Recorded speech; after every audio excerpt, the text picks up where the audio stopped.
Hi, everybody. Jack O'Malley here with you. Let me fix that a little bit there. There we go. All right. Hey, here we go. A Monday. And I've joked about, a comment on the passing scene. And so a couple weeks ago, I mentioned that Harry and Meghan were expecting another child, Princess Harry and the Duchess, or whatever her title was. So last night she was on, they were on with the Oprah, and I watched it. And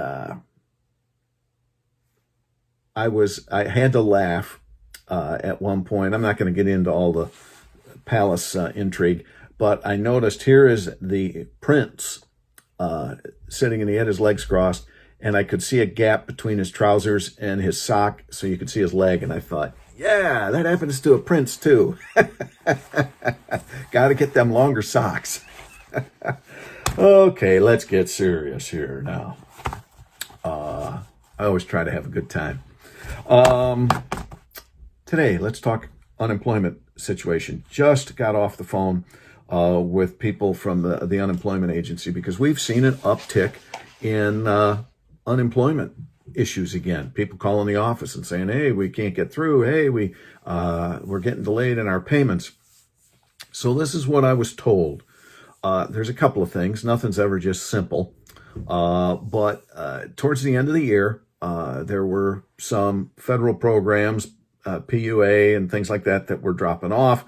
And he said, even if there was a delay of only a few days before the new program kicked in or got signed into law, that means things get shut down and they've got to start over. Maybe there's different rules with the new program, and so that causes problems. So that's one reason why maybe we've seen an uptick. The other is fraud, more fraud. We've seen an uptick in fraud. And I'm like, what? And they said, yeah, I'm just looking at my notes here. They're seeing that what's happening is these people are sending in fraudulent claims, so that slows everything down. And then there's an issue because of the fraud. They have to look at everything a little closer because there is more fraud. And so sometimes some of these documents that, you and I send in might not be the clearest, as they scan them, and it's like, well, we're not really sure. So the whole fraud issue has slowed everything down.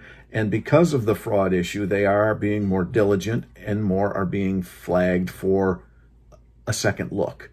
Not necessarily for fraud, but potential of fraud. So it's just disgusting that we have people out there, these bottom feeders, that are trying to take advantage of a system that's there to help people who are in need. Chatting with these UIA folks today, they said they were talking to some of their federal counterparts, and they said, yeah, we see this all the time when there's like hurricane benefits or any type of emergency benefits that the feds are given to a certain region. The fraudsters move in, and it's just despicable. So again, I'm not giving the UIA a total pass. I'm just trying to explain to you what they tell me, what they're dealing with. And there's a lot of issues there. We have the new director of UIA before our oversight committee on Thursday, so I'll have more to report on Friday on what she has to say. But just an FYI on a Monday conversation with the UIA folks. Also, we're still discussing and looking at, last week it broke about these exit agreements between Gordon, his aide, and his aide's deal wasn't that big a deal monetarily, but it was that she signed a no yak clause. And then former director Gray of UIA. So we're still on that. Things still pending. I know that Chair Steve Johnson of Oversight has asked the former director Gordon to come in and chat with us. We'll see if he agrees. Maybe that's something where we have to ask for a subpoena to get him in to have him chat before us. So we'll see.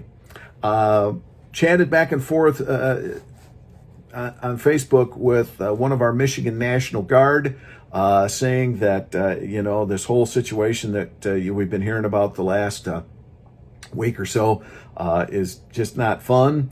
But the good news is that the Michigan National Guard is being pulled out on the 12th, and he tells me they should all be home by the 15th of this month. So that's good news. And, why was the Michigan National Guard stationed there for as long as it was? I'm not going to get into whether they should or shouldn't be. My point is there's 49 other states with guards. Maybe we could have rotated them. That's an awful lot to ask of the state of Michigan and its volunteer guard members to be in Washington for that length of time. And then you don't even feed them well. And even worse, not just feed them. It's not just bad chow. It's rancid chow, and it's got metal shavings in it. We've got to make sure that investigation continues as well. One of the things I want to talk about, maybe not as noticeable just yet, but I think you'll start hearing more on this as the summer progresses. Some of you may already be aware of redistricting. Constitutionally, U.S. Constitution, we take a census every 10 years, and then at that point, by Constitution, the state legislatures redraw the state House district, the state Senate district, and the U.S. congressional districts, all right? But 2 years ago, the people of Michigan voted in this independent board. Now, the jury's still out on this bunch. We'll see how they do. Now, just a little background. I thought it was funny because another state, they were fighting about whether legislatures should be redistricting. And the Supreme Court of the United States said, it's a political process. That's how the founding fathers set it up. So we don't have a problem with it. Now, people of Michigan, through the Voters Not Politicians Act, that title, Voters Not Politicians. Okay, we'll see what happens. Hopefully they will be the non-biased group that supposedly they are. The other thing that I've heard, I've never gone through a redistricting personally. I mean, I've lived through it, but not been part of it. There's only so much you can do, but there are some areas where things are redrawn. We'll see what happens. Now, here's what's going on in Michigan. The census is supposed to normally have their information in by March 31st, but everything got pushed back because of the COVID. And so now the census is saying we'll have it by the end of September. Now, here's the problem. The Constitution says they need to have new maps by November 1. Well, if they just and they're supposed to be 45 days for public comment before those new maps become law. So if you got them on March 31st, no problem. But if we don't get the census information, which is used to know where everybody is so you can draw the lines, until September 30th, there's really no way in Hades they're going to get this all done by November 1st. So the question is, what do they do? Do they somehow ask the Supreme Court of Michigan to allow them an extension? If so, what happens? Well, do you push things into 2022? Now, one might say, well, so big deal. Well, the big deal is you need to know where these congressional districts and state house districts and Senate districts are, because people have to decide to run. Because if they've redistricted it and your area is no longer your area, what do you do if you're a representative or a senator or U.S. Congress? U.S. senators, of course, they're statewide votes, so it doesn't matter. So this is going to be a real interesting situation to see how it gets played out and how it all happens. Now, I'm going off memory here, but whenever there's redistricting, there's always a lawsuit. Somebody says they're aggrieved.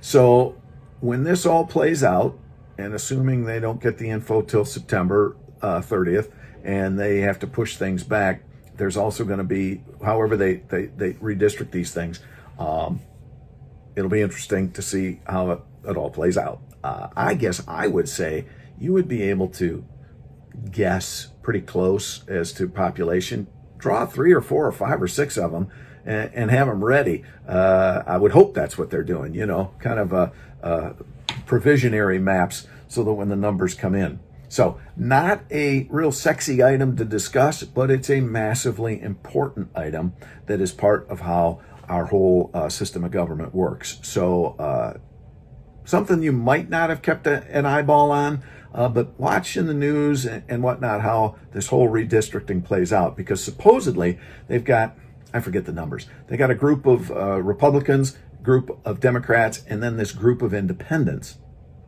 How do you know that they're independent? Who decides they're independent?